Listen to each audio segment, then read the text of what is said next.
Alors, ce paragraphe, ou bien le paragraphe numéro 4, a pour objectif de récupérer l'énergie qui a été perdue lors du frottement et qui a entraîné la diminution des amplitudes.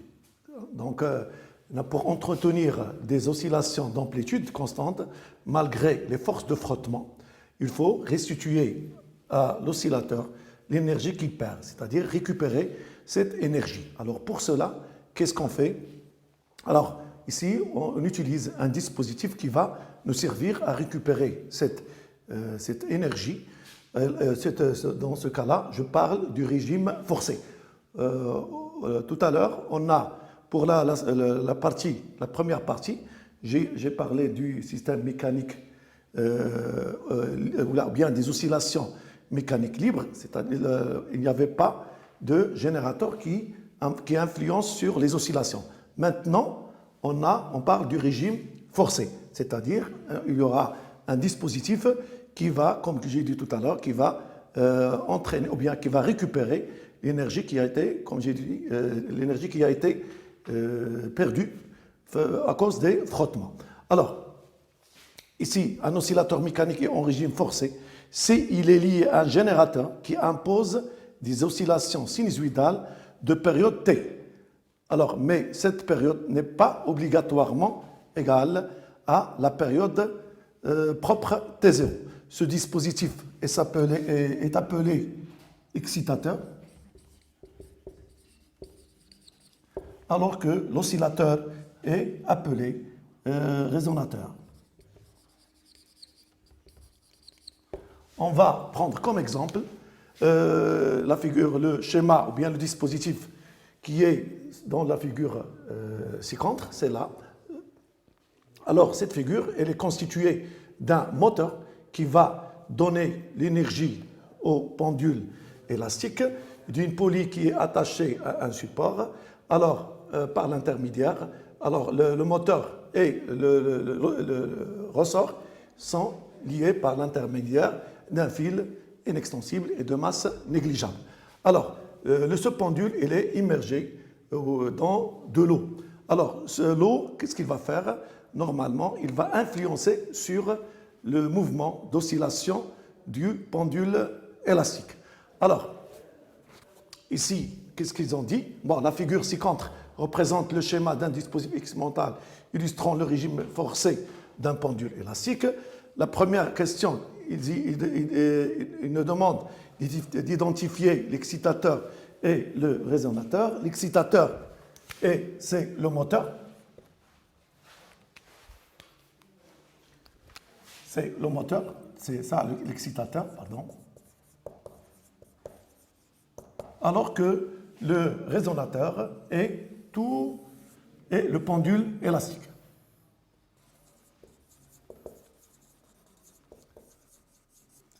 Donc le pendule élastique est considéré comme résonateur. Alors, l'autre question, préciser le type d'oscillation effectuée par l'oscillateur quand le moteur est arrêté, puis quand le moteur est lancé.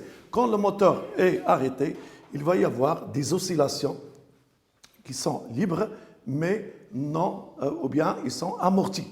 Alors, et quand le moteur est lancé, alors dans ce cas-là, on parle des oscillations forcées, mais non amorties. Pourquoi? Parce que, comme j'ai dit tout à l'heure, auparavant, que le moteur va récupérer l'énergie qui a été perdue à cause du frottement de l'eau sur le corps, ou bien sur le pendule. Alors, pour la dernière question, j'ai déjà répondu, c'est que l'eau sert à amortir les oscillations, ou bien à créer des forces de fluide qui va amortir les oscillations du pendule. Maintenant, on va passer à la notion de résonance. Alors, l'amplitude des oscillations de résonance dépend de la fréquence imposée par l'excitateur. Donc, expérimentalement, on a constaté quand je fais varier la fréquence, alors expérimentalement, quand on fait varier la fréquence du moteur, on constate que l'amplitude des oscillations du résonateur varie avec le temps. Alors, un instant, donc, je peux tracer le schéma, bien la figure qui correspond à cette variation. Voilà, ici c'est la fréquence en Hertz, c'est normal. C'est la fréquence imposée, c'est la fréquence imposée par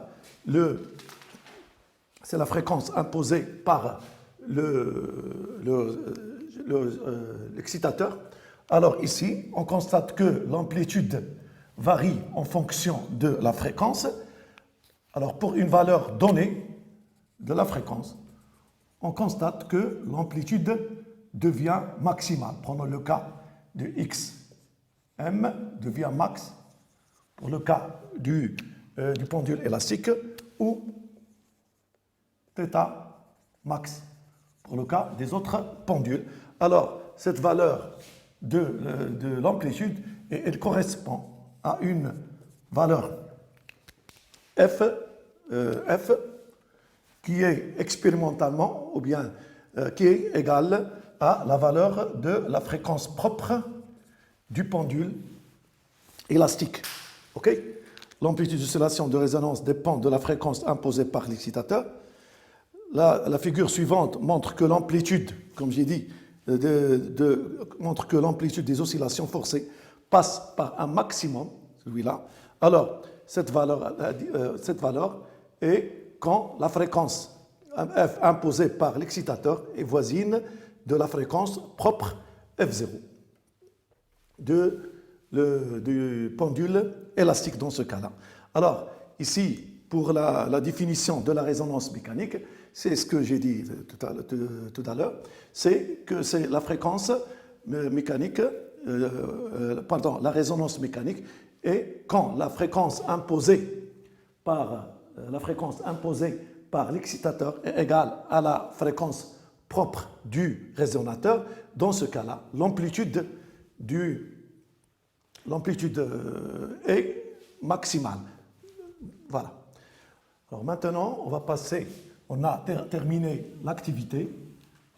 Maintenant, on va passer à un deuxième grand paragraphe qui s'intéresse à l'étude dynamique des différents pendules.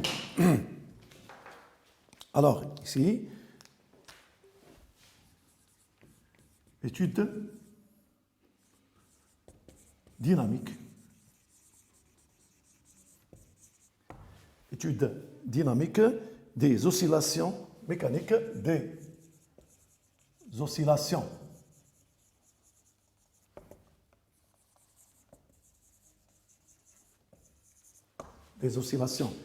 mécaniques libres quand les frottements sont négligeables.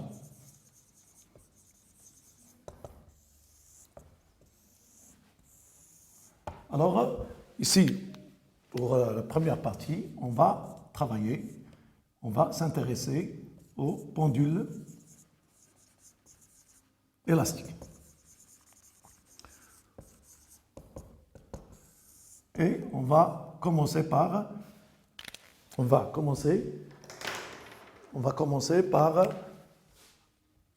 la force de rappel.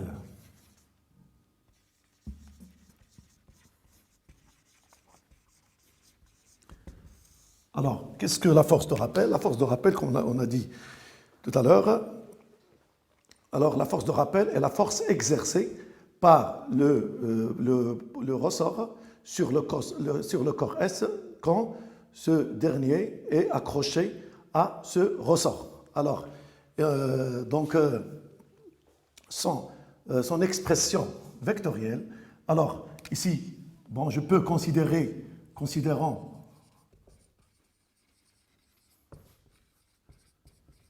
le schéma suivant. Alors, ici, le ressort est dans sa position d'équilibre, alors pour déterminer cette position, on va considérer le repère OI ou bien OX. Alors ici, elle est à la position d'équilibre.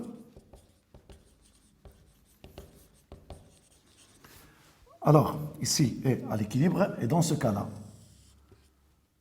sa longueur n'est que la longueur initiale L0 et on va par exemple prendre le cas où il est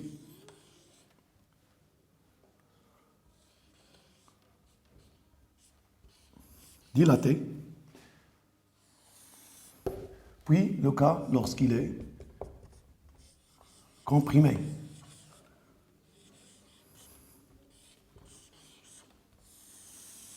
Voilà. Alors, quand il est à état d'équilibre, il n'y a que deux forces qui sont le poids et la deuxième force qui est la réaction du plan. Voilà. Mais dès qu'il est déformé, le cas de la dilatation,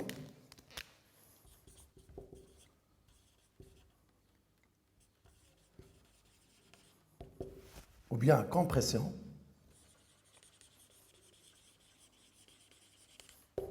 alors pour la dilatation, il va y avoir création d'une force qui est la force de rappel qui va tendre à faire retourner le ressort à sa longueur initiale. Alors, on la représente dans le cas où le ressort est dilaté par F qui se dirige dans le sens inverse du sens du mouvement. Alors, ici, la position de G est celle-là. Alors, la longueur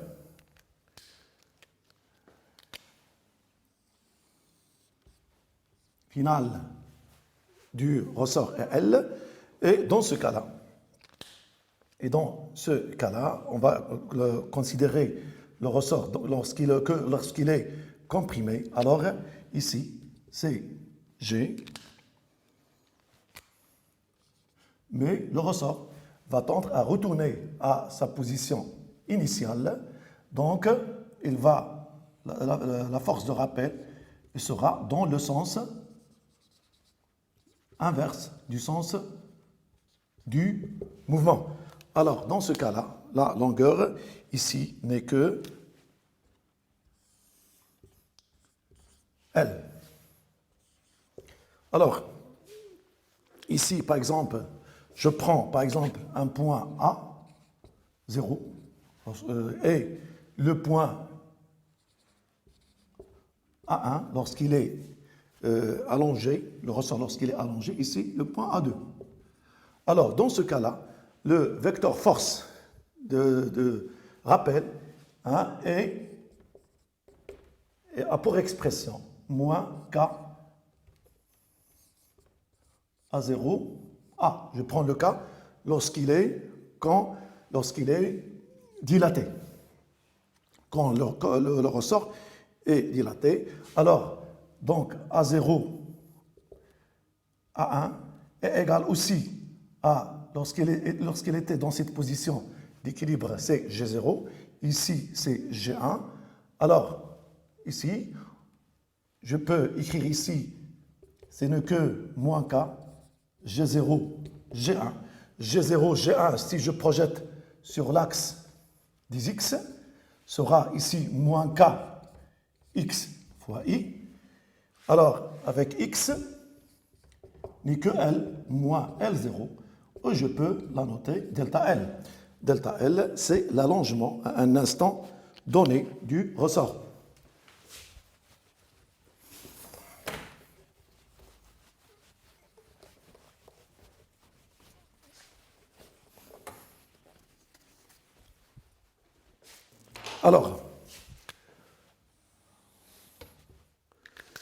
Alors ici, donc X, c'est ça. Donc, je peux dans ce cas-là, donc écrire f n'est que, puisque f est parallèle à l'axe des x, donc f n'est que f de xi, d'où f de x n'est que moins kx. Cette expression est valable quand quand le corps est dilaté, ou bien quand le ressort est dilaté, ou quand il est comprimé. Pourquoi? Parce que dans le cas, lors de la dilatation, f a le sens inverse par rapport à i, donc f de x est négatif, mais x est positif. Dans le cas, la compression, alors dans ce cas-là, f de x est positive. Pourquoi? Parce que f a le même sens que i, mais x est négatif. Donc, cette expression est valable dans les deux cas. Alors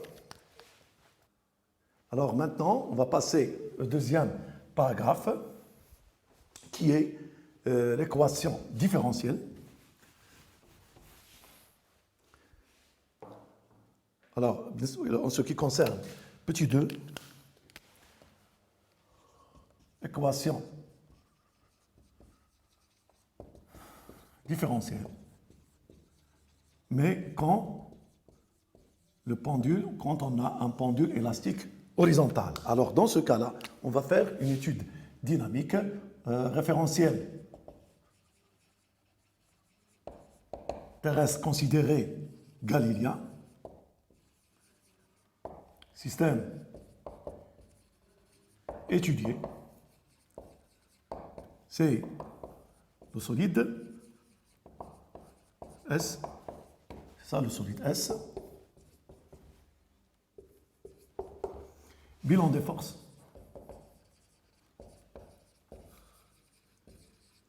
On a trois forces. On a le poids, on a la réaction du plan et F qui est la force de rappel, ou bien c'est la force exercée par le ressort sur le système étudié. Alors, appliquant la deuxième loi de Newton, R plus P plus F est égal à M à G. Alors, je parle de projection.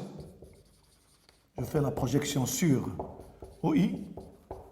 J'aurai Rx plus Px plus F de x égale à M à x. Alors, dans ce cas-là, AX change avec, sa valeur change avec le temps. C'est pour cela on va la symboliser par x secondes. On va la symboliser par x secondes. Ici, c'est 0 plus 0 moins kx. Alors, dans ce cas-là, j'aurai l'équation différentielle x secondes plus k sur mx est égal à 0. Alors, maintenant, on suppose qu'on va prendre le cas d'un pendule élastique vertical. Alors, pour le cas d'un pendule élastique vertical, lorsqu'il est à vide, sa longueur n'est que L0. Ici, lorsqu'on lui accroche le corps S, mais quand il est en équilibre, et ici, quand il est au mouvement, mais il est ici,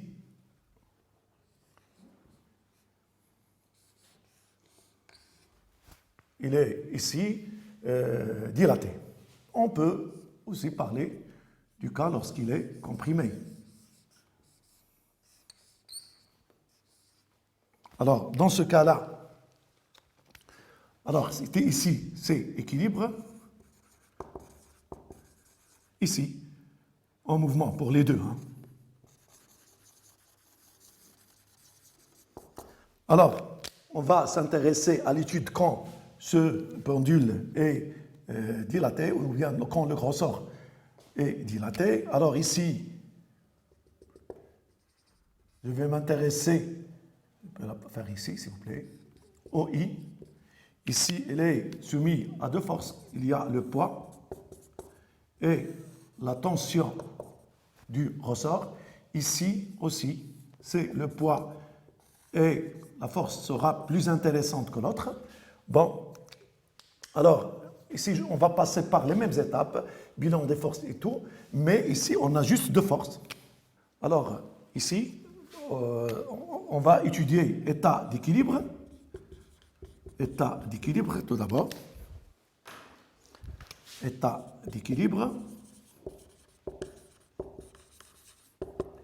Alors, pour l'état d'équilibre, on peut appliquer ici la première loi de Newton. On a R plus P est égal au vecteur nul. Alors, on fait la projection sur l'axe des x. J'aurai Lx plus Px égale à 0. Donc, ici, pardon, c'est F, je m'excuse, F de x. Alors, F à l'équilibre, on a ici L.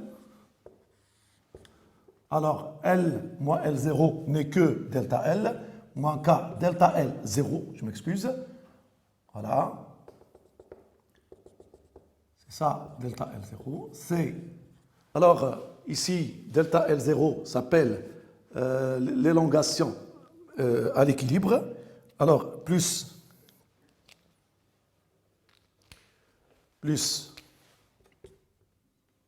mg est égal à 0. Puis, je vais obtenir la première relation qui est importante, qu'on va l'utiliser pour la suite de notre étude, pour obtenir l'équation différentielle au mouvement,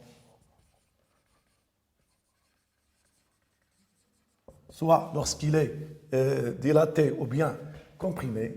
Alors ici, en mouvement, j'aurai f de x plus px égale à m à x.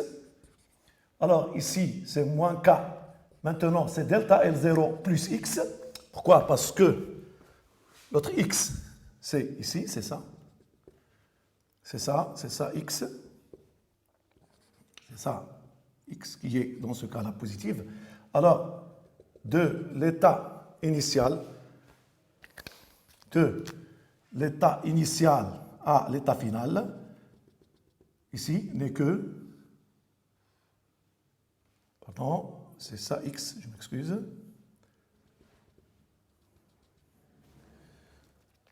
C'est ça le x, qui est positif, mais il est aussi égal à x à cette valeur-là aussi. Alors, ici, donc, delta L0, ou bien delta L n'est que delta L0 plus x dans ce cas-là. Alors, c'est plus mg égale à m x secondes. Alors, moins k delta L0 moins kx, ici, moins kx moins k delta L0 plus mg est égal à mx secondes, d'après la relation 1. Voilà, donc on remplace delta L0 par mg et je vais aboutir à l'expression. Ici, on remplace mx secondes. J'ai dit, on va aboutir à notre expression qui est x secondes plus k sur mx est égal à 0. Dans le cas où le pendule est, cas d'un pendule élastique, incliné,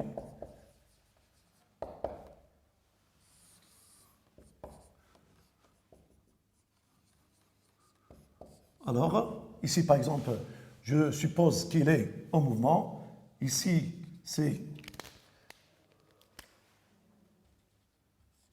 OI. Ici, c'est, par exemple, c'est G.